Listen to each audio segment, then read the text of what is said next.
What happens when you take away nearly all the decisions and wrap 100% of the game mechanics around moving a single square at a time? Well, you might get something like Demon Lord, just a block. Is this weird roguelite a blockbuster? Watch on and find out.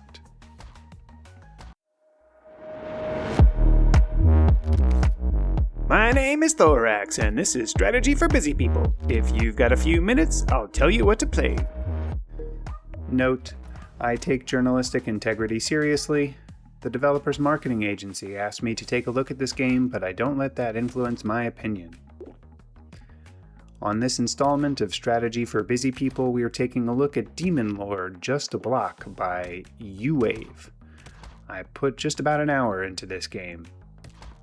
Now, just because I don't spend a ton of time on a game doesn't mean I hate it, but it doesn't mean that I love it either. So you'll have to keep watching to see how this one fares. Demon Lord starts out in a way you might expect, with the demon having been vanquished and people celebrating and stuff. But it turns out that actually they didn't quite kill the demon, and that demon is you. So off you go on your blocky journey to reclaim your demonness or whatever. Now, I wish that I could spend a bunch of time explaining the game mechanics to you, but I can't. And it's not because they're inexplicable. Oh no, it's just because there are basically no game mechanics. Okay, well that's kind of a lie. The primary game mechanic that you have is movement, and you typically only get to do that one square at a time. As you move around, the various enemies that are on the map will also move, and you attack them by bumping into them. Each bump does a certain amount of damage depending on, well, stuff, which we'll get to later. Do enough damage, and the enemy dies. This seems more or less understandable even for a dummy like me. What also makes things easy for a dummy like me is that the enemies indicate which way they're going to attack with a little arrow. And within the next turn or so, depending on that enemy's specific pattern, they will lash out in the direction of their arrow. If you're in the way, you take damage. Easy peasy. I don't know how many more of these there are, but through playing the game you get introduced to alternate mechanics, the parry and the dodge. I never quite figured out the parry, but the dodge is simple enough. If you move into the enemy's attack direction and immediately move back out, this can trigger a dodge, which will do a little damage. Now let's talk about the roguish elements. This is a game with permadeath like most rogues, but only in the sense that when you run out of HP, your run through the game ends and you start over at the beginning. Along the way, you encounter some other characters who you bring back to your castle, and they may help you in different ways. The first little lady helps you with the meta progression in the game, offering to take collected souls off your hand in exchange for power-ups. You also can unlock different weapons/abilities too. In this demo's case, I managed to find the one sword-like thing that would allow me to warp through enemies and objects when I attacked, as well as this gauntlet thing that would do 2 attacks for 1. Each of these has pros and cons to it. As an example, the warpy sword thing meant that you'd end up on the other side of an enemy when you attack through it.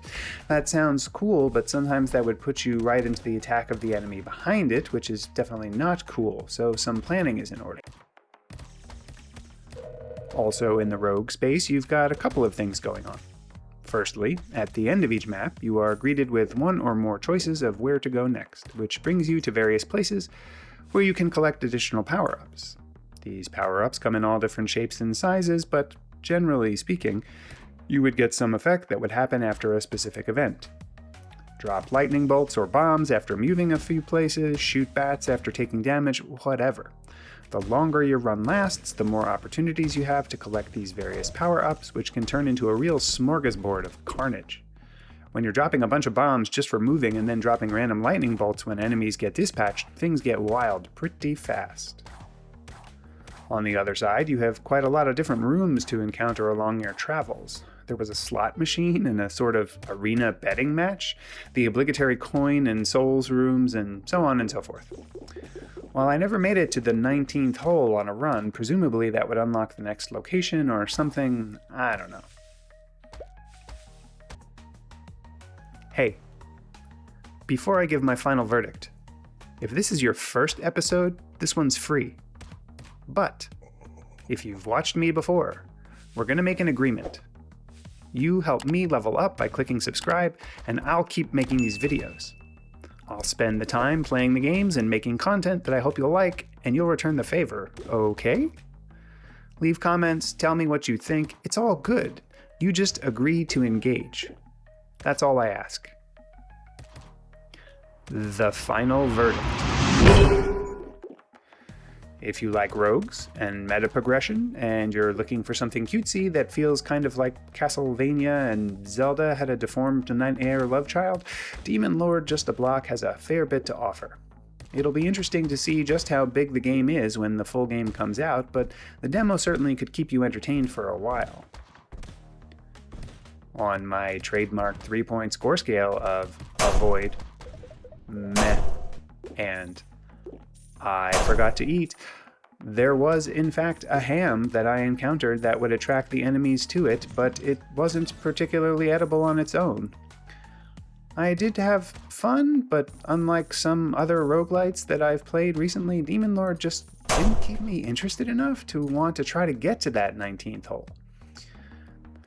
The game certainly isn't bad, and maybe if I could unlock more stuff in the full version, it would have kept me a little more entertained for a little while longer. Alas, my time masquerading as the undead had come to a close, so I packed my gauntlet and my warp sword and went looking for my soul one step at a time. Because in this game, you can only take one step at a time. That's the primary game mechanic. Ugh, never mind, you already watched the review.